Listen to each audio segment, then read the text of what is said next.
Bote Nabino Bozolanda Congo Pomo Ezabongo émission Nabino Atalo et Lokumo, nous sommes des millions à travers le monde, nous qui suivons régulièrement Congo Pomo est sur satellite, est sur TNT, sur tous les réseaux sociaux. Toza awa pour la repère Sabino information et surtout qu'on réagir bino, faire réagir bino par rapport à l'actualité Mboka. L'émission est toujours en direct et à téléphone ouvert comme d'habitude. Joana comment qui va être Mbote.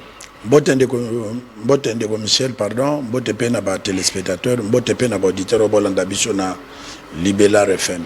Voilà, Bolanda biso pe na Gemena, la radio moko na Gemena, Bolanda biso pe na côté à Chopo, radio Belé ba benga ki ba zorele Congo pour nous sommes très contents na musala o ba confrère ba sala pour que non émission comme la batonios.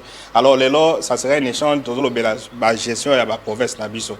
Le ministre de l'Intérieur a convoqué tous les gouverneurs et leurs vices Bazana Kinshasa na bureau assemblée provinciale donc bato nyos assemblée provinciale bureau mo Bazana Kinshasa awa pona ebisa bango makambo ezotambola te ce que nous avons dit na Congo promo que ba gouverneur est compétent ba comme des choses bango et je crois que le gouvernement a pris les taureaux par les cornes na bengi bango na Kinshasa awa baya mais entre-temps na ba province les choses ne marchent pas notamment na ville à Kinshasa où est la capitale à répéter du Congo mais la capitale ne ressemble pas à une capitale Yamboka net il y a une petite pluie qui s'est abattu sur la capitale, mais Talandenge Mboge Komi Mabé. Est-ce que gouverneur, ministre intérieur n'est pas gouverneur? Voilà, ça c'est Kinshasa, la capitale de la RDC. Et puis c'est pas un seul quartier, exact Kinshasa, Mokima presque, bah Imondis.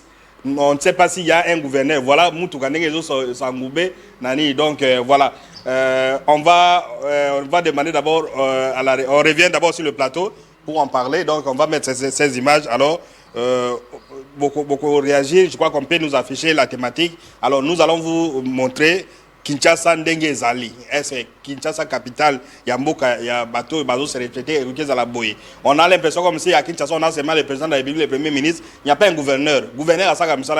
Alors nous allons suivre d'abord voilà Kinshasa encore et encore sous l'eau. Jusqu'où il a les compétences et à Bumba. Bumba est gouverneur à Kinshasa. Allons voir ce qui s'est passé, comment Kinshasa est très sale. À supposer que non, en Bolivie, en Venezuela, image à capitale. Je ne sais pas si on doit travailler. Et nous allons demander à la réalisation de nous proposer ces images après moi, Mboule Vetaï à Kinshasa.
Voilà pour parachever musicien qui Kinshasa donc ça c'est Kinshasa capitale il y a RDC alors petit endroit je crois qu'à Kinshasa il y a GB alors nani comme qui vete toi tu comme on a ba image d'abord voler les belé voler à responsabilité à konzi voler payer à usager à congolais au moins muto pousse à salité à boka mais apparemment on ne sait pas si l'autorité Kinshasa zaka pour percevoir ba taxe ba tout ça moi taxe moko ya nani il y a un contrôle technique, comme ça, on sait les décisions. Donc, ils perçoivent les taxes, mais les gens sont devenus au-dessus de la loi. Comment tu as une image, on a une Kinshasa, comme salité, qu'on est quand même dans Tango Akala. Alors, tu as une wapi, une réalisation comme ça, jusqu'où ira les compétences à Bumba à Kinshasa.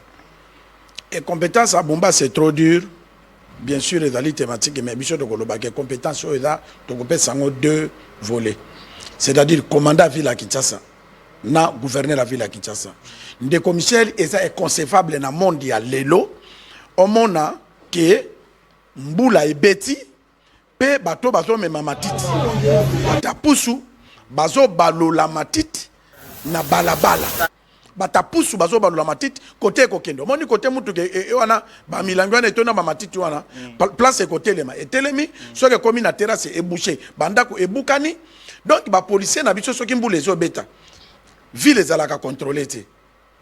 Parce que ceux qui va policier ba mona oui, ceux qui va policier ba mona kike ville eza contrôler bana oyo ba kozwa audience ya ko balola matiti na balabala boyete pe ekende sikanyo se kokende ata yo moko mboka nini basombelaka ba policier ba yango tolobaki eza nini manque ya ba outil de travail o ba opesa ba policier ou bien commandant oui, c'est ça non parce que ceux qui basent dans outil de travail ba kotambola na mbula pona ko contrôler ville tal impunité oyo salama na mbula hein batu bazo boka ba mati ça c'est un de commissaire tozalaki na mboka oyo omoni tango muta changeaka mwasi ya mibale ou bien abali mwasi ya mibale c'est ka moni ke mwasi nanga libosa boti ba nebele hein azo ko kalisu charge nanga ta komi ko s'occuper mingi na bana na bakisa deuxième femme pour na aidenga ou bien ceux qui to kaboni na mwasa liboso mwasa mibale na kozwa il faudra na ba compétence koleka mwasi nanga ndako mais yo gozo mwasi te ka pona da pembe ou bien za munene ou bien za boy bazwa ka mwasi po akokisa ba tâche ya ko supporter mobali mwasi ngona no ngolo ba gouverneur non na ngina lobati baye kotie la biso gouverneur o ya succéder Ngobila. Mais des commissaires, il n'y a pas match entre Ngobila na Bumba. Il n'y a pas match. Tala na notoke na banzelo bazako sala. Oso mona nzela ni bazo sala nzela. Pe boye bisa entrepreneur wana ke il faut oluke la bateau ba kobima voie de sortie. Soki bo bloquer boye tracteur les katana nzela boye pas permettre ba usager ba les kaboy. Rien. Bazo kanga banzela batami to kaba débrouiller banzelo bango bakoleka. Est-ce que ça la mawapi? Tout ça ezali et compétence ya bato bazako organiser ba travail ba service o ezali ya ko sala banzela. Ezali et compétence ya ba autorité ya ville oyo batie libiso. Ozomona tous so des clients à chaque fois que Bumba zo ko ka ville te. Eza na bato no ba benga biso ba bena. C'est biso. Ah to ko sala bino boy. Biso on s'en fout de ça. Nzamba apesa ke biso vocation taba journaliste pour na ko aider mboka to ko la flatteur ya mutute qui que ce soit. Si ça ne va pas to ko loba que ça ne va pas. Et bela ba mituka oyo ngobila tika. Hein? Mituka ne sala ka musala te. Na kame Bumba comme gouverneur a posé ba kinoa question. Na bito soki ba kinoa ba se randaka compte. Bumba tali gravité à Kinshasa tuni ba comment na ba porter na robi. Est-ce que Kinshasa est kobonga? Et sa question et ça là qui te bakino bakataka lobake Kinshasa ekobonga. Non, à toute une question. Est-ce que Kinshasa ekobonga? Ngai na répondre que ekobonga te na gestion na ye parce que ça ne va pas. Comment y autorité autour na population motuna? Kinshasa ekobonga. Nani? Siko ba mutuka o ba mituko l'état sala ya assainissement. Je vous dis des commissaires na katoma lobate mutazu monopole ya komema matiti kolongola santé na Kinshasa ezali batu ya pusu wana. Mais sikoyo est-ce que ville, il fallait prévoir attaque atimi tukango bateka pour monsieur comment que les banzela balufu comme mabiloko ba changer yango ba couleur ba kabola ya ba changer ba indien et comment ba changer ba indien ba changer et comment soma bazelo ko soma mabanga problème exacté mais est-ce que ville est capable de créer même chantier moko oyo bata pusu ba kendaka ko boka matiti parce que bango nde bazo aider de la population ozomona. Est-ce que Bakoki Kozanga? Très bien, Koumou Kibete, Congo Promo, l'émission est en direct 84 70 21 444 pour les gens qui sont à la radio, la télévision pour intervenir 81 00 17 057 les messages. Nous allons, la personne qui va appeler, elle va passer à l'antenne. Alors, civisme oyo congolais azoba kamatite oyo. Donc c'est-à-dire que il s'est rendu compte que l'état azate ne olobine di policier na mbula bimagate abwaki alors responsabilité ya ba population na nozani na saito et comme la Kinshasa. Mais toujours le bêta gouverneur de la province. Est-ce qu'à la campagne de sensibilisation et bela mbongo ekotaka na Kinshasa. Mais bon qui ko engagé mais so baboyi ba bonke ba journaliste ba okoma ba riche. Po bango bazana ba journaliste na bango basombe la bango ba mapangu basala ke loko ba espace de good day. OK, journaliste na dans espace te. Na réseaux sociaux tali akomisa asali boye. Ndeko Michel o ezali manque à suivisme, manque ya campagne ya sensibilisation. Ya kolakisa mutuke linga mboka na yo. Po ndengo zo sala bozo détruire mboka. Mais loko les athées, nana koko sala loko yo. Et ça gouverneur de la province. Musala biso dozo sala la ye. Mais est-ce qu'il y a d'autres salaires pour te dire que ça ne va pas de Michel. Vraiment, ndenge mbulo ye betaki, ce qui Patrick a besoin na première image. Hein, oyo, ya parlé du peuple wana. Ba député photo kengela bango to ebisa bango soki mbule zo beta. Babi makate ba fanda kaka na parce que un jour Génial pezaki na sénat ba reporter ngo po na mbula. Yoka. Moya ko Babi makana bango te parce que bakoki kokufa pe na mbula. Ça c'est un de deux. Rôle ya ba député ezanine. Ce qui IDP saboy kolongola bumba. Est-ce que ba député national bakoki ko décider parce qu'il y a provincial bakotika la kosala le côté parce que pouvoir eza ya IDPS. IDPS a ko changer bumba dans éternel. Mais ba député provincial bango pe ba sa corrompu parce que bali ya kambongo. Et voilà. Qui va sauver cette ville? Voilà qui va sauver la ville de Kinshasa. Je crois que la réalisation peut nous montrer ces images et puis on prend les appels. On montre d'abord ces images et puis on prend les appels. On rentre sur les images de la capitale et puis on prend les appels et les messages. Je crois que pour les gens qui viennent de nous rejoindre à cet instant, le temps que les images arrivent, alors, mais apparemment, ce qui Bumba Zawana, IDP, ça la badoté, na l'Assemblée nationale, na nini, batonné, Bajekoko, Bazaï, IDP, pourquoi ne pas prendre quelqu'un qui est plus compétent que Azali Pona Osala Moussala? Ndeko Michel na koloba sa ko réfléchir na ko comprendre que batu ebele bazana IDPS surtout batu bazwa décision IDPS balingi Félix Tshisekedi te. Wana na oloba wana na oloba clair. Parce que IDPS ezana ba compétence, ezana batu balingi président de la République. Ezana batu oyo bakosala la Félix Tshisekedi Musala. Ba changer ka mutu soki bona mutu te. Makambo biso to lobaka na Congo promo nani vice-gouverneur nani ozo tanga Koko Mulumba azalaki abiso to sala na cabinet na été mais biso total ka intérêt général to bandi ko sala la Félix Tshisekedi Musala le lote est-ce que to na cabinet na ezana mutu moko ya présidence oyo asi abenga biso pe apesa biso mbongo azate mais lokole etali mboka tozo servir mboka soki kabuya ayebaka kotia batu kezala ka ba intérêt personnel te balingaki bacha Koko Ndeko Michel ou bien balingaki balongola nani Gentini Ngobila te parce que Ngobila asalaki musala pour bref donc debo bana Ngobila longwe sali combien d'années Ndeko Michel presque ina nena ndambo presque ina nena ndambo tala boulevard du 30 juin kaka ba décoration oyo Ngobila ti kaka na Koko yango ane tikali siko mbongo ville à côté parce que na bonne année sengaka ba mbelure ville jamais gouvernement Bumba essaie embellissa ville banda bakoma wana bali akaka mbongo bakabela ka ba député mbongo mais ville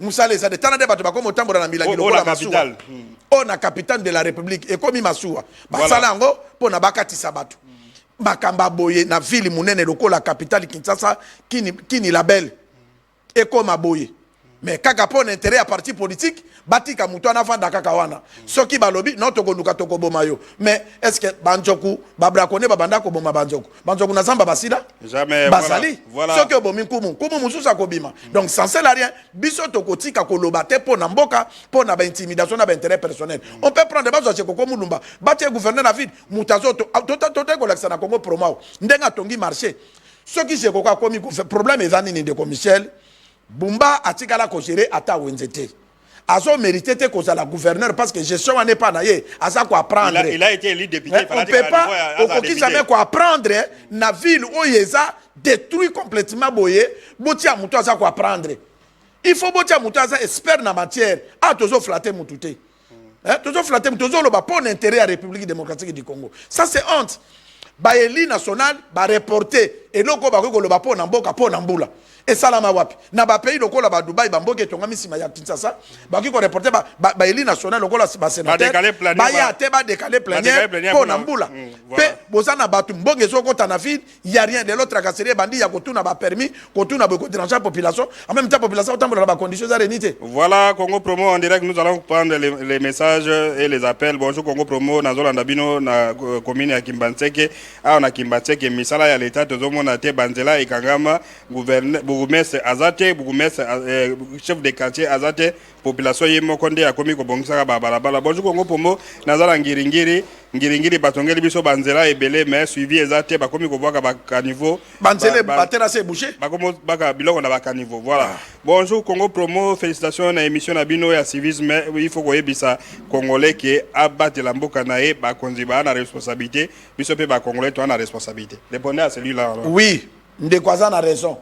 Mais papa nyoso un des commissaires parce que na ogada zone tambola mingi o babotaka mwana babotaka motema te non eza lâche ya ba parents mwana no akendaka classe mwana ya muke ozo pese $100 hein tanga koma na nguna osala folie nada ide na folie wana eza yo parents mwana mineur osombele téléphone po yo riche nana ide ya ide na dérapage wana eza yo parents na biso eza bumba parents na biso ezali commandant ya police ya ville ya Kinshasa ye akosala ba mibeko ya ko éradiquer population baye bandenge nini ba ko marcher pona mboka ekoma bien yo kanisi de loba na pusu na so ba condamner bango 3 ans baninga na bango sangeta mbole ba obonga lisuma tito mbule ezobeta non ba ko boka te il faut ko lakisaka biso no to gende ki Dubai na Dubai bango nyoso bakenda Dubai ekoma wenza mutu nyoso soki otamboli kaka mutu kana yo pine ekoti kaka na trace oya chocolat wana hein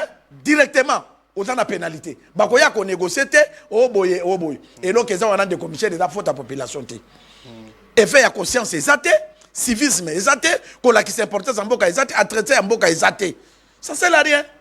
Voilà, Congo Promo peut intervenir en appelant 84 72 21 444 84. Vous passez directement à l'antenne. Mais pour vous voulez envoyer les messages comme celui-ci. Bonjour Congo Promo.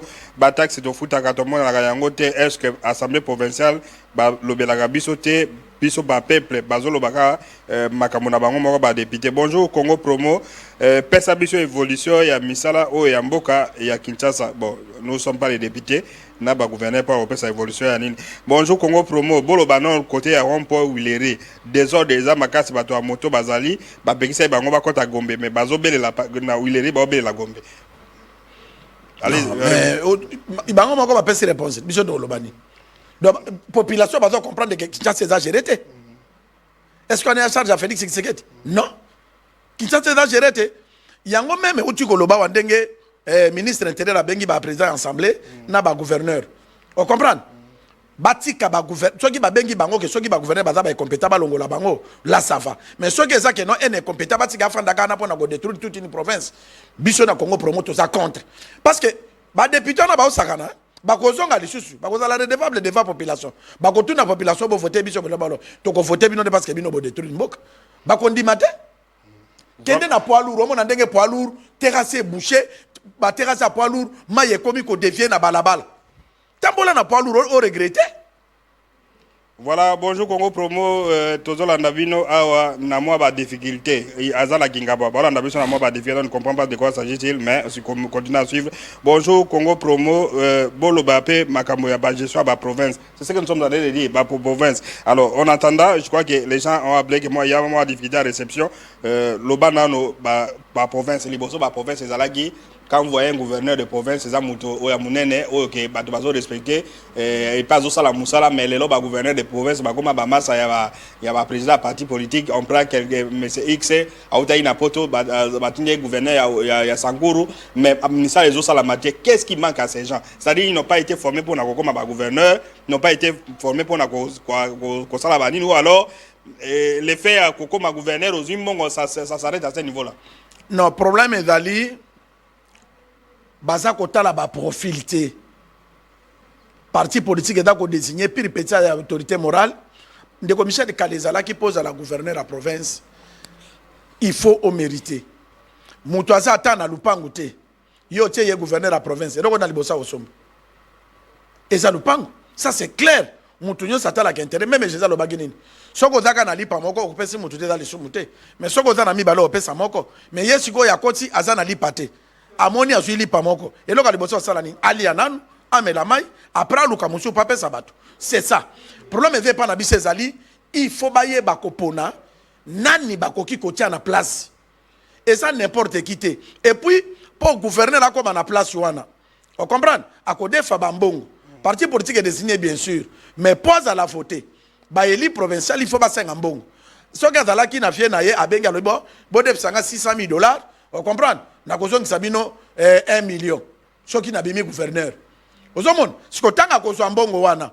Après si ba député ba élu bimi gouverneur de province. Ce que akosala ndenge ni tous les rétrocessions, frais de fonctionnement, ba été de nyo sezo kota. Et ça po ya futana no banyongo, o ya defa ki ya député. Azo futa banyongo, a luka pe mo ndako na ye, po na lobby ba finga ete kozala ki gouverneur, oza locataire. Tangelanga na tous les ba gouverneurs, o ba kota ka ba locataire, ko bimana bango baza ba koma ba baer.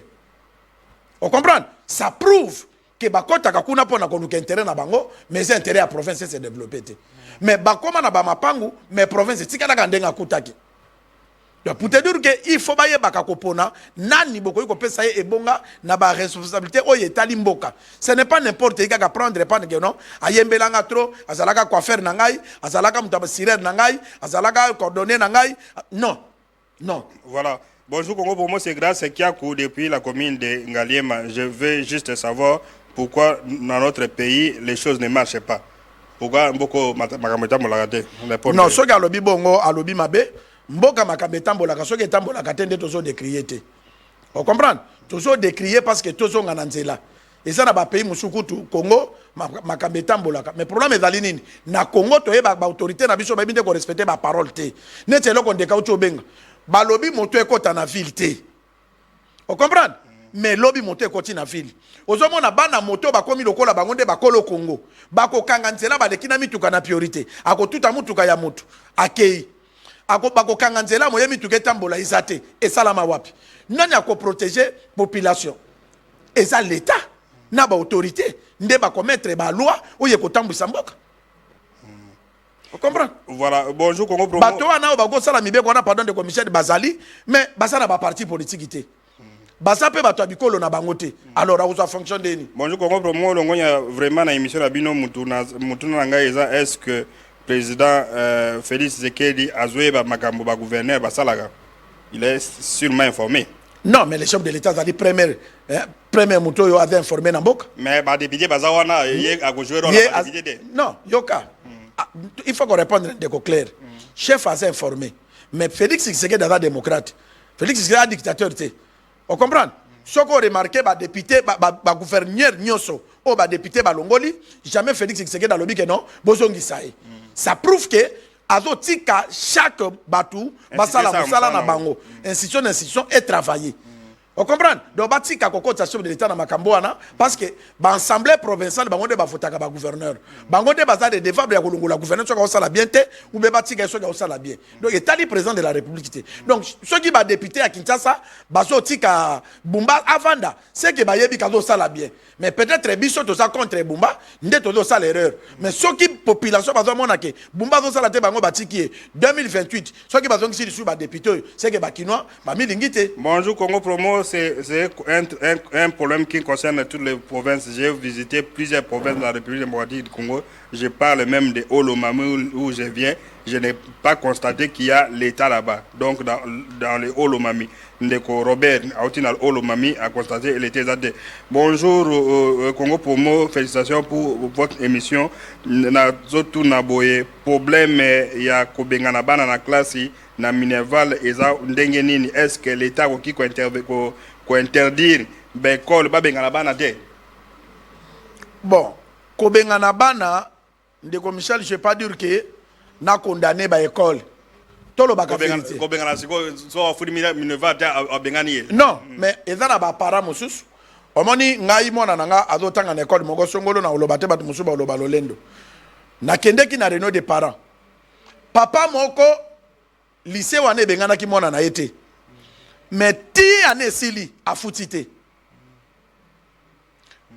Mutu moka yaki ya motema malamu aye alobi bobano ba futite atindi $1000 bapesa na bano bafuti te école état alobi bon awa minerval epa na biso ezalaka par exemple $100 bon lokola tofuteli ye par exemple $300 biso tofuteli ye 200 aya kobakisa 100 ti lelo aya te ndeko Michel ba professeur botangisana bape na basi na bana te je me suis bafutaka bandako ya bato te baparent mpe baza na charge wana ke baekole wana baza koede bango est-ce l'état okia pekisa bango te kobenga na bana te mais soki bapekisi l'état futa bango kopekisa c'est trop dur est-ce que soki l'état apekisi siko ti année baye kofuta d'école fonctionner ndeni voilà bon on comprend donc toloba boy baparent bacomprendre baekole baekole basi bayeda bato ke bafutaka minerval ndambu kende futa ndambu na baenseignant na baparent bango nyonso baza na souffrance mais totala kaka ke intérêt na biso te.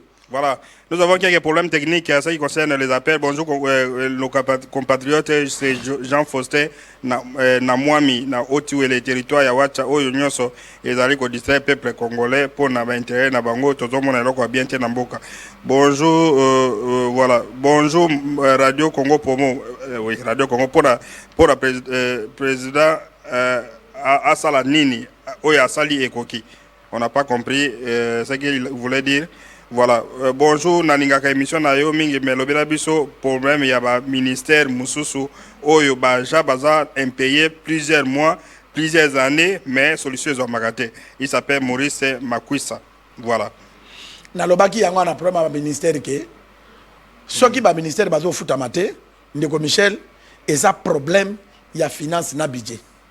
Parce que soki bango batinda kambongo ba marche batona basalaka bango ba mona te baningaki balobake bon parce que ministre wana pasaka wana pourquoi bato basala musala bazo futa mate bango basala ba marche mais ministre wana zo longwa te c'est que bapesaka embongo te toloba neti ba projet 145 territoire oyi bato ba bomango ezali ba agence exécution oyo baganyaki marché pour na kopesa ba partenaire très bien baza kopesa bango mbongo te jusqu'à ce jour d'aujourd'hui yango mona kelo kango evanda parce que bato baganyaki ba marché wana baza na na pa poids politique agence d'exécution ba pesa bango mbongo te bapesa bango mbongo te yango pe bango pe kuna moyepe basala autrement ezate yango moni evanda moyepe baloba pe ezate moyepe baloba ezate parce que soki ba agence wana pesa mbongo nde ba real babenga biso awa nkumu bino bolo bango te bozo condamner biso pour rien ba eza faute ya ba entreprise te eza faute ya l'état na ba agence d'exécution mbongo apede les pesa mate alors ils peuvent compte de goutte et ne peuvent pas créer les miracles, faire des miracles. Ce qui gouvernement appelle ça agence ou un mbongo baganyaka marché pour na ba pesa ba partenaire. Bakende kotu na bango, ba komisa mbongo te. Mbongo ekomate yango moni musala wana et salamité. Voilà, bonjour Congo Promo tozoyo kabino 100% na province ya Bazou et naza na question mibale mouvement ya dollar pe bolingi kosolaté pour Bazou et kaka ba province mususu eza pona nini. Donc mouvement ya dollar bolingi kosolaté pour na Bazou et kaka province mususu. Donc il voulait dire la situation à dollar et puis pourquoi na Congo Promo to baka province mususu do Bazou elle était. Répondez à ça. Non, Bazou est-ce que tant on de quoi commis to tangi message na été. Biso toye bakabatuté journaliste azanzambete. So ki bino boyeli biso information biso domatisi na mesa. Et la faute na biso te bana Bazou le boladi message en déco. So ki problème ezali kuna ou bien boza indignation bien problème nini. Ya koyebisa chef de l'état. Boyebisa biso to koloba mokonza mboka pe akolanda. Voilà, on prend un autre bonjour Congo Promo. Répondez un peu sur le dollar. Apparemment, dollar est comme stable. Répondez sur le dollar normalement comme stable parce que bato musu ba changer na 22, ba musu 22 500, ba musu 23. Mais tout ça $5 est élément. Ce qui peut commenter et matière élément parce que instabilité on a bato ba bénéficier ça ba indien. Les abisoté. Voilà, Congo Promo, on dirait que je crois que le temps que on dirait batubana nani kuna parce que il y a un problème non ba commis que signale les autres les bien signale les autres les cadets donc les autres les bien ils savent ils n'entendent pas ce qu'ils sont en train de dire ba musunde bazo peut-être na satellite oui mais na bato Kinshasa c'est très difficile. Bonjour Congo Promo do mingi ka bato ba na satellite. Bonjour Congo Promo tourner la biso na province ya Nord Ubangi misala esalamate ba député balobakate ba député provinciaux balobakate ba député nationaux balobakate balobe na biso ezaka kabino Congo Promo. Donc na province ya Nord Ubangi misala esalamate ni misala ya nini ya PDR ou bien on ne sait pas peut-être misala peut-être gouverneur peut-être misala à l'état mais au Bénin so misala esalamate mais misala mais ndeko Michel bazana ba député soki misala esala maté ni député national ni député provincial kasi ba député ba fani nye po na nini rétrocession ba ETD ba frais de fonctionnement kendaka ba kabola kate koma mozikiti soki ye ba fani ba kaboli moye o yali ya moninga zale parce que ko yali ya mukila na ete voilà donc mboke kufa na ngombe bango batonga bandako ba ya ka Kinshasa ba vacances. Voilà, bonjour Congo Promo, yebisan kumu qui veut makambo ya Minerval alobe yango biente l'état a un monopole ya kopekisa ba école ba bengana ba na classe. Non, na lobby bien que biso tout autant ça capé ba na kada ba école. Oginde ko Michel. Biso pe to na bosuité, to futa capé Minerval ngo kaka ndamu. Mais biso to zala na volonté ya kofuta. Oyoki? Po to zala pe na place ba to ba autant c'est la biso bana. To zala na volonté ya kofuta mais école pe etalaka. Qui soit guinéti pour ba école monsieur Salandeni de Michel Minerval est à $200 mutata futi 200 a futi 180 mais au bengani mo na na pour na $20 on est comme mauvaise foi mais batalaka on a no afuti te bana droit bengana mona mais soki mutazo futa mbada na pe batangi wana ba umeli bo apaiser zelo côté que l'état il faut l'état imposer soki l'état imposer à kangi école biso pe to ko perdre parce que bana mso ba ko tanga te bango pe ba ko perdre parce que bana musala mususu te. Voilà, bonjour Congo pour mo bolo bela biso bande kona biso ya ba réseaux sociaux oyo bazo kilisa valeur ya mboka kofinga ba konza mboka kofinga mboka est-ce que bango baza ba patriote te? Répondre à cette question. Ndeko Michel bato bazo finga ba konza mboka mingi ba fani na poto yango zomo na biso même lelo donc o ba finga baza wade oui jamais awa na Congo ozo risque au finga mo ba et d'après risque te pour Félix Tshisekedi abomane yo tata démocrate mais le problème pourquoi na lobby bato ba finga mingi ba na poto pourquoi na lobby baza na poto parce que bato ba na poto eloko esalaka bango ezani na dévoiler eloko oyo bamaster na bango bafana na bango na poto babande koteka na bango na barestaurant baye Kinshasa bakomi bariche mais babenga bango te ozomona un wana ça c'est un parce que ndenge tofani peut-être bamona bango bazaki batote na mboka na nini alelo akomi mokonzi tout ça c'est pourquoi ça kayango na ND c'est-à-dire azo Tsholabi celui-là ne pouvait pas être ministre il ne pouvait pas être DG non ils a haine parce que ne pouvait pas et dans la sens te mutu moko na réseaux sociaux oyo azalaka professeur ya mutu moko awa nde bafandaka na poto azate bango nyonso bagenda na poto koluka o comprendre mutu na mutu relation na ndeko Michel to na poto yo komi président ou komi ministre bengi kumu ya ko travailler na cabinet nanga et ça par rapport ya ba relation to zana yo ozomon siko ngai mutu muso amona ngo pourquoi kumu abengi Michel ekoti parce que eza anormal yo muto bandola mukaka chaque tongo kaka kofinga ka ba autorité bango balobaka poto eza pays développé eza mboka ya misala mais na kamwaka bango bana misala te bakomi kotala vie na bango ekomi lisusu na Afrique eza mboka na bino soki bolingi kosala liti po na mboka na bino bozonga na Congo yango na lobi noke bato bazo finga ba autorité eza bato bafani na poto eza bato bazala na Kinshasa te parce que muto azala na Kinshasa aza komona ndenge président de la République aza ko se poumoner butu moi po na koluka kimia o comprendre asa ko se poumoner ndenge mbulo yebeti bato bana poto bebi ke Kinshasa sindaki bazo mona ngona ba TV bango bazo vivre ndenge nini et puis bato baza ko alimenter biloko wana de commission na biso lelo ezaka ka bato bana pouvoir loba boy parce que nana otinde la bango ba information ka bango na bango eza bato mususu ezaka ka bango na bango ba bango embelé tout ça bazo tinde la bango pe bango oyoka balobakati net chocho azalaka akei oh nazwaki $10,000 nazwaki $100,000 qu'est-ce que cette femme a fait dans ces pays pour nazwaka bambongo wana eloko ni na sala na mbongo d'abord il n'est pas un journaliste vous comprenez mais bazo pesa yembongo c'est-à-dire na Congo na biso bato toza loyal toza ko servir mboka toza batu pamba bato baza na poto baza ko finga bato bango nde baza bato a valeur qui croyait que baboketu bako kende goma lelo bakomo kende goma bakomo ya lisu na Afrique tala chef de l'état nenga za ko tambola ka pona ko lukaka kimia azo risquer vie na ba avion siko yo vandi no na poto na nzala po batindela ki $30 $50 batindela bango mbongo ebele allez obandi ko finga mokonza mboka nzambe na bakoko o bachaka Félix Tshisekedi mokonzi bako sansatia na bango parce que okoko sa muta mokili voilà président za Doha je crois za Doha voilà na Doha azana Doha bonjour Congo Promo eza Jispon Nzuka na monga fula tozola na bino 565 bon continuer kaka boye chaque jour donc c'est le travail qu'on est en train de faire bien que ce sont les autres qui récoltent les fruits à Moussala de Salah.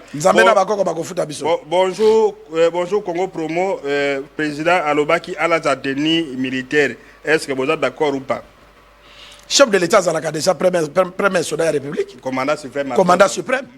ndenga lati costume wana eza signe te ke non aza soda te Aza aza commandant suprême ye po alinga fala da tenir sima munduki non maloba na ye eza presque arme c'est ça. Voilà, Congo Promo, on dirait que et à téléphone ouvert, là où le téléphone ne passe pas, vous pouvez écrire les messages comme ses compatriotes. Bonjour Congo Promo, je viens de voir un document. On a instruit les ministres de l'Intérieur par le dicap du chef de l'État d'interdire les motions de défiance contre les gouverneurs jusqu'à la fin de l'état d'urgence. Bolobini. Biso doza contre na yango. Wane komi sikoyo ko bebisa ba ya ba institution. On comprend? Balo bakake bakanga na bango ba assemblée, ba nommer ba gouverneur, ba vanda wana libela atambo ke bebi, wana ko boya liberté ba congolais ba lobate. Parce que ba eli wana mutanoma ke bango za dika ba chef de l'état te. Ba eli wana bazala ki voter na population, ba ye ko koma wana pona, ba sala ba veiller. Les problèmes non complétés, c'est-à-dire que vous avez raison, c'est-à-dire problème est allé choix ba gouverneur. Vous avez eu le temps ya kopona bato ba compétent. C'est ça. Vous avez 26 provinces. Chaque province autant la Guinée na Kwilu par exemple. Qui sont les gens de l'Union sacrée au Baza Makas Nakwilu. Balouké Libino, au moins 5-10 personnes, au tel. Vous choisissez celui-là. Basali concours. Basali concours, Basali Banini. Mais vous avez laissé les gens, un président de parti politique, qui sont dans la majorité, il prend son petit, il les met gouverneur, Macamaison, marché, tout ça. Et surtout, ce qui est l'organisation, il y a solo qui est né de Bazé, alors, ça sera de l'impunité, non, gouverner, on est Balingi, Moutakolobé, allez-y, vas-y. Il y a un lobby de Michel. Ba député provincial bazalaki nommé na ordonnance présidentialité. Bazalaki éli ndenge mokonde ba votaki président de la République. Okinde ko Michel. Donc bazana na droit ya ko exécuter musala na bango na assemblée provinciale ndenge chef de l'état za ko exécuter musala na ye na République démocratique du Congo. Ba koki jamais ko arrêter liberté ya ba député ke ba exécuter ba rôle na bango te. Ceux qui gouvernent la zone nazo sala musala te, ceux qui est commis acharnement. Là ça va. Mais s'il s'agit que c'est un terrain, il y a population, moi que je vais bandenge qui chasse aux Zimbabwe, binobo continue comme un circulaire. En tout cas, moi je suis contre ça. Voilà, bonjour Congo Promo, Toleli Nzala Eleki Awana Paradis I Africa. Pardon, ceux qui tolingi Congo pour l'année 3 par jour, dollar et qui t'a 65 000 francs congolais en direct Monsango. Paradis Africa, je ne sais pas si vous êtes à quel niveau de na Congo ou bien na Libanda à Congo ou bien aux Awa ou bien à l'intérieur. Précisez bien Paradis à Congo, mais lui souhaite que dollar et 100 dollars est comme à 65 000. On est bandé même temps qu'on va comme un message, il faut pas réfléchir. On a des fanatiques. On est dans fanatisme. Voilà comment ils sont bons à maga 65 000. Et que zonga sima. Et dans le cas la décision président Angola soit que dollar est contre Namboka. Donc mon politique Angola, économie Angola est sombrée. C'est-à-dire toye baka koloba makambo. Dollar est élément. Ndenge za na ba. Ata na 22 500 et élément nango wana. Comprendre. Biloko nde ekita. Pour la vie sociale ba congolais ezala bien. Mais que au dollar ekita na c'est impossible. Voilà, c'est impossible de me sur bébé économie sur ma casse. C'est impossible de Michel. De bébé économie peut te sombrer les sous. Voilà. Bonjour Congo Promo, félicitations pour votre émission, mais parlez également de l'électricité dans la ville de Kinshasa, il n'y a pas de courant. J'ai été dans un atelier dans le centre-ville, mais il y a eu coupure pendant 5 heures. Très bien de commission même de quoi commis message moi lobby bonjour Congo Promo, bozo lobby la makamba ba loyauté. Banda que autres ma pris ndenge balingo so monanda ku deux chambres ya mike cuisine salle de bain 400 $, 500 $, yango l'état et puis ba senga ba garantie ba 10 mois yango l'état na mboka na biso mais ndeko natangi message yo pona koloba kena na ko sala makambo yo eza gouverneur ya ville na ba service na ye eza bisote ata to lobby awa mai na mukongali bata oyoki circulaire ngo na bato botindeli bisote ke salamit ata bisote lobby awa to décrier maire à Bamako a aussi ko tia na maire donc équivalent à gouverneur na ba loyer donc a ici que non désormais d'accord autant peu importe commune montant na ngweza boiza donc le gouverneur peut dire que olingo fudi andako na bon marché prix na ngweza bo olingo ça ils peuvent le faire mais ils ne font pas. Non. Est-ce que est allié voilà il y a un cortège il y a un banda quand on va dans Nilton est-ce que pas sa population est alliée? C'est ça. Bonjour Congo Promo, félicitations à l'émission Rabino Makambo ya Koura. Donc, Bakama Koura, vous n'avez pas répondu apparemment. Non, mais de commissaire Tolobaka Yangawa, est-ce que Koura dans la Tala, Lelo, Ligue des Champions. Congo Promo, il est à 22 h. Bateau Bagosid, ça va au Tala. Comment Tala Congo Promo na bar? Bautala ngona bar, pour nanini, Koura zate. On comprend, même Bichon na Congo Promo, même na chaîne, na ba chaîne, et tout vivre na ba groupe. Koureso kende hernios mais DG siné la tana DG afuta magana mbongo ya l'état ministre énergie azali afuta makana mbongo ya l'état baza à l'aise. Combien de mbongo population zo bimisa soki câble eziki population sombi câble ateli SNEL. Soki eloke bebi ba agence SNEL o bazana ba balabala na population mutafuta ka bango. Mais na fin du mois population qui a foutu ba foutu SNEL a foutu ba tenir ministre Ngindi mais déjà Ngindi. Et c'est ça. Voilà, Congo Promo, on dirait qu'on a connu quelques problèmes pour les appels, ça va s'arranger sûrement, alors, mais on prend toujours les messages qui viennent de l'intérieur du pays.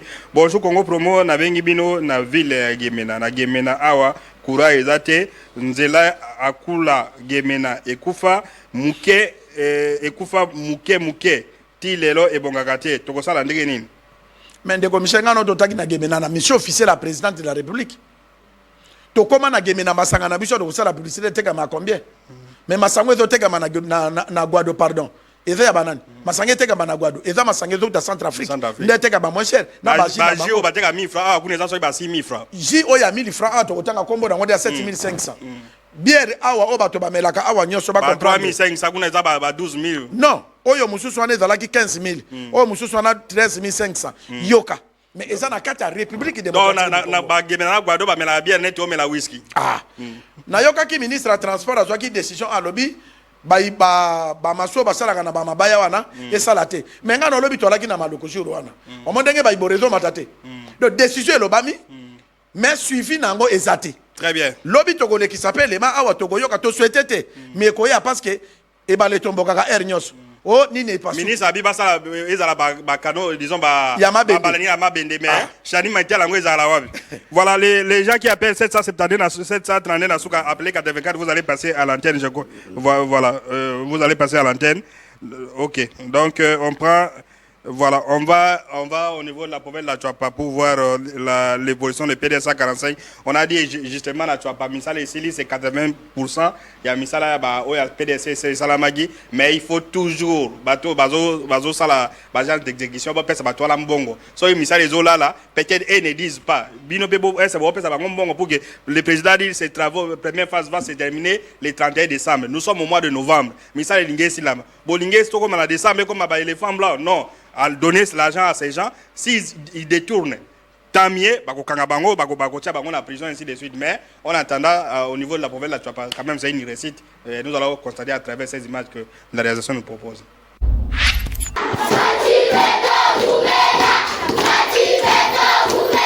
Ce slogan est devenu un chant fétiche pour les élèves de la Tchouapa bénéficiaires des écoles construites par EIP dans le cadre du programme de développement local de 145 territoires. Ici, nous sommes à l'école primaire Abdal, village Liaïla, territoire de Bifali. Une école moderne à l'européenne construite par l'entreprise EIP.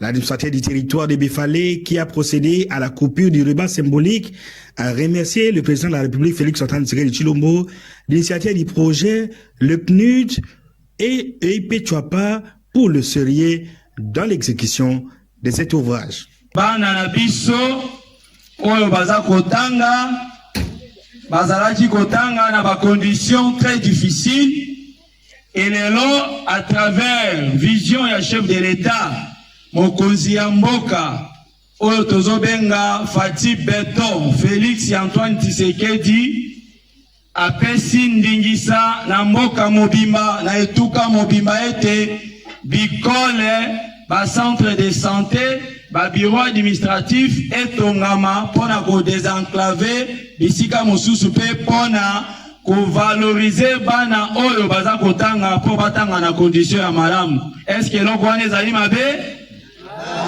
Tobete na Félix Maboko. De son côté, le patron de EIP Tchouapa, Dr Johnny Ikwa, a rappelé l'importance de ces projets, l'unique depuis l'accession du pays à l'indépendance. Nous allons procéder à ce jour à la remise officielle de la clé, témoin d'un travail bien accompli, un travail bien fait au nom de notre établissement. Pour cela, nous remettons la clé auprès de notre partenaire PNUD, qui nous a donné mandat pour qu'il puisse remettre à qui des droits et nous vous remercions. D'une cérémonie de remise à une autre, ici nous sommes au village Lolengui, à quelques kilomètres de là. Il s'agit aussi de la remise des clés après la construction du centre de santé Lolengui.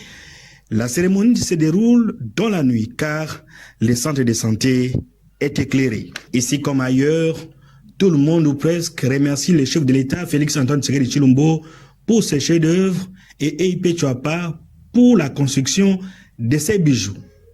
Une bénéficiaire s'exprime.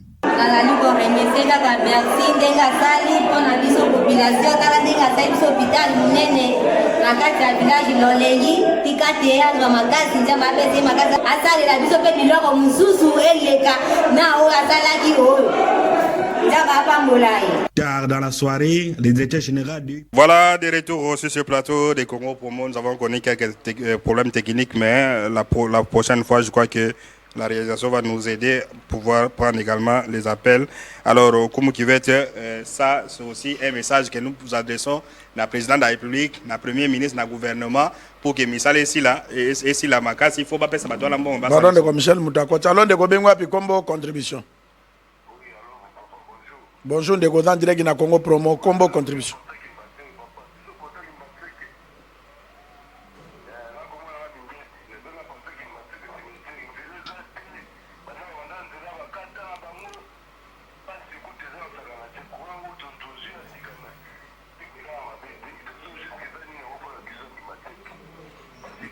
Merci Ndego. On a 13 salinines. Voilà, Congo Promo en direct. Donc on a 13 au Foutate. Voilà, on a Kimbanseke. Donc, Elo Kalobi, Makambaba, Misala, na Kimbanseke, Misali Salama, mais il a ni message. Voilà, on va lire ces longs messages. Bonjour Congo Promo, nazo dénoncé Makambo ya assainissement, gouverneur Azana Mabete, mais bateau yo azo collaborer na bango nde bazo sungayete. Et vous suivez attentivement cette question.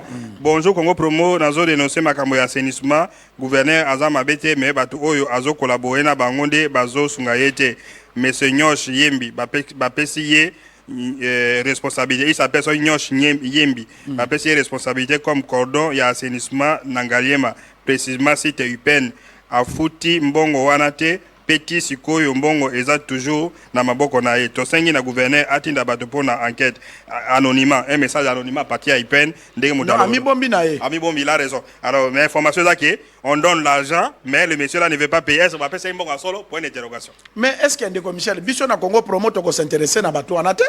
Biso to total la gouverneur la province. Est-ce que ozo signer na muto ko pesa ye charge?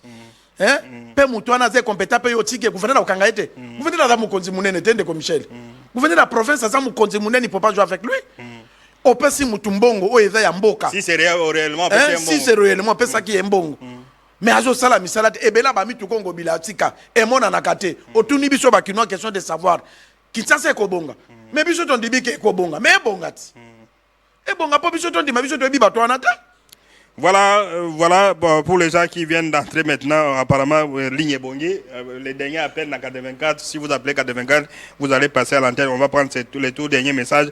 Bonjour Congo Promo, problème il y a salité na Kinshasa et Leki. Salité Leki Makasi na Kinshasa suivi, eza te babourgmestre, c'est babi makate, bango, eza célébration, ba mariage, tout ça. Nani a ko défendre Kinshasa, sinon ba kinoa bango moko ba défendre Kinshasa. Félicitations à Congo Promo, na Moussala, oza ko aider Mokonzi Mboka. Voilà. Très bien. Bah, qui n'ont pas défendre Kinshasa, c'est un désordre. Ok? Bah, quand ils baso landa biso, bah, qu'on trouve Kinshasa pour Kinshasa et Kende Liboso. Population ko défendre Kinshasa na moyenne. Désordre. Il y a un sens. Bah, quand ils basali, biso doza ko yebisa ba quand ils po basala. On comprend toi contre Bumbate. Si ça fait aujourd'hui que Bumba bongisi ville à Kinshasa, to ko betele maboko. Totika la jamais ko kende na bureau ne ko senga imbongo ou bien ko senga musala. Mais biso toza na souci. To ko combattre yete parce que quelque chose to ko mabe gouverneur de. Biso to ko remplacer yete. Mais tozo senga na oyo tozo loba po ayoka ke bande ko bazo mona ke na osala te. Omoni de kwa na kobi mais ça senga na souci na ye. Tipo na bakanga ye. Voilà, bonjour Congo Promo, eza parfait. Ce qui gouverneur Alingi Bakinois na kosenga na ye a démissionné. Ce qui Alingi Bakinois te na kosenga na ye a démissionné. Le Bakinois ça suffit, fait le travail à Bakinois. Donc voilà. Dernier moment comme qui va depuis on se sépare. Et là qu'on a kolobé par rapport à message de quoi na lobby, kozala na pouvoir, eza bien ce qu'on a servir yango. Mais qu'on a na pouvoir aux servir bateau aux gérer sans cela rien et pas modèle à démissionner. Nous avons modèle ville est commis, modèle ni est commis très difficile. Même remaniement ça là qui est une erreur grave parce que ba ministre o ba travailler qui on a ba ko kolongate a changer bango tala o ba koti. Parce ça le côté ville ça malili bandako abatu ya mwana tikali ba corrompre ba pesi bambongo place ça là qui fallait ba book. Babuki te ozomona barai yango ane tikali ka ndenge ezalaki nani azo perdre ezamboka donc tokopesa ye conseil ke biso toko remplacer ete mais asala nde musala po na mboka ekende liboso soki pe bakonzo bazo gérer bamona ke azo kokate balongola ye bacha mutu akozala na compétence po na ville na biso ekoma kini propre. Très bien, le rôle à média eza acteur à société civile eza ko la gisabato lorsque les choses ne marchent pas bagoloba so il m'a quand même marché bagoloba. Donc merci d'avoir suivi Congo Promo. Et puis de commission na kato maloba de soki batabumba ba Hollande alinga ya na Congo Promo ko sala ke aya ko répondre na makamtolobi ke za lokuta to ko yambe ofele même 100 francs aya. Très bien, mais bagoya te azapia na bato balobela gaite sinon quelques personnes qui sont sur Facebook tout ça. Voilà, merci d'avoir suivi Congo Promo. On se retrouve le week-end prochain à la même heure sur la même chaîne. Au revoir. Au revoir.